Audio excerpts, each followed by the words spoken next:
Hello and welcome to the pit lane. We are delighted to be here ahead of season 12 of Formula E in São Paulo, Brazil. We're here at the Envision Racing Garage. Both Sebastian Webby and Joel Eriksson are raring to go. But before we get excited about all the on-track action, it's really important not only do we race clean and green, but also the renewable energy story away from the racing track, which means I am delighted to welcome from Casa dos Ventos, the Executive Director, Lucas Araripe, to join us now. Lucas, first of all, welcome to São Paulo, welcome to Formula E. Thank you, it's great to be here. Second time I'm here, the first race of the season, so very excited, looking forward to seeing how Envision is going to perform, and surely we'll do very well. Lucas, tell me more, because you touched upon it there, but you've recently got approval to build this 300 megawatt data center. Tell us more about the plans for that and what you see the benefit of being to the country. Yeah, so with the growth of cloud computing and AI, there's going to be a massive need for infrastructure and data centers. And we see that as a race for energy, and that may be clean, reliable, competitive energy. We see the main geographies where we have data centers like the US and Europe. There's bottlenecks in terms of connection. Energy prices aren't that low. So I think we see Brazil as very well positioned to have renewable, clean electricity as a way to supply these data centers. So today we're developing, I think, one of the largest data center projects in the world. It's a 1.5 gigawatt project in 3 phases. So we have approval for the first phase, which is 300 megawatts, and we're discussing with potential off-takers. So our idea is to develop the project and then bring companies and investors to really build out the data centers and consume this electricity. Brazil is very well positioned in terms of electricity. We have a very clean grid.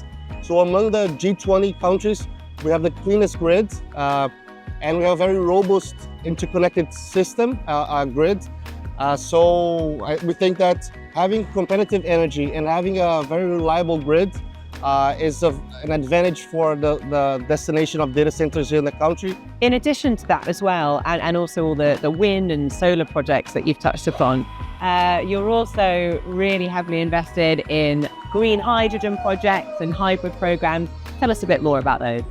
Yeah, so today I think we're developing wind and solar projects, hybrid projects. So the wind in Brazil is more nightly shifted, and the solar obviously during the day. So we develop wind and solar projects, but we also use this electricity as a way to produce other sustainable fuels, for example, hydrogen.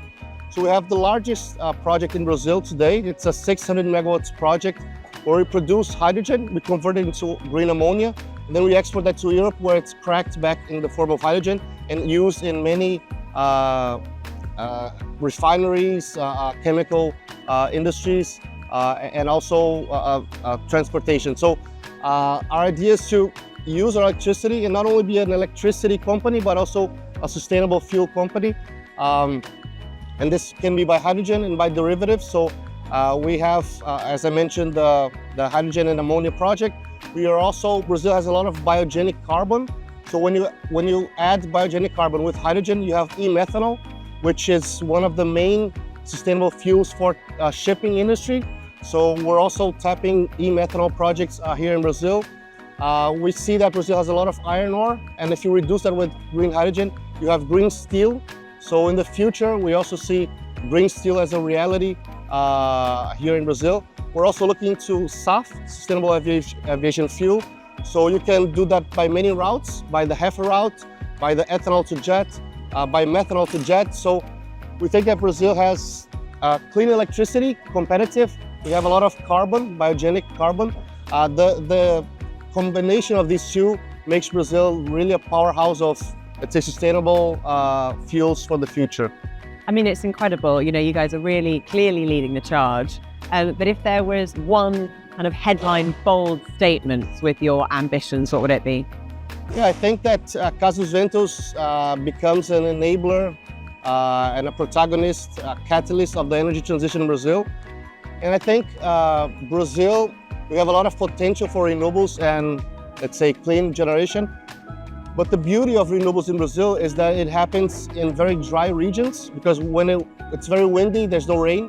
So these projects that we develop are projects in very dry and remote regions. So you not only bring electricity, clean electricity, but you also bring a lot of social positive impact. So all of the destinations that we go, we kind of transform the reality of those communities and the people. So I think Brazil has the combination of clean electricity, but also a lot of positive social impact for the communities. So if you were to boil all that down into kind of like one sentence, what would your kind of message be? That Brazil is really a hub for clean solutions for the world. And by doing that, it's really reindustrializing itself and impacting for the better the lives of many people.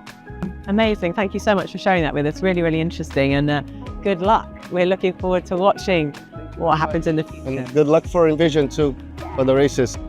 Good luck, Envision.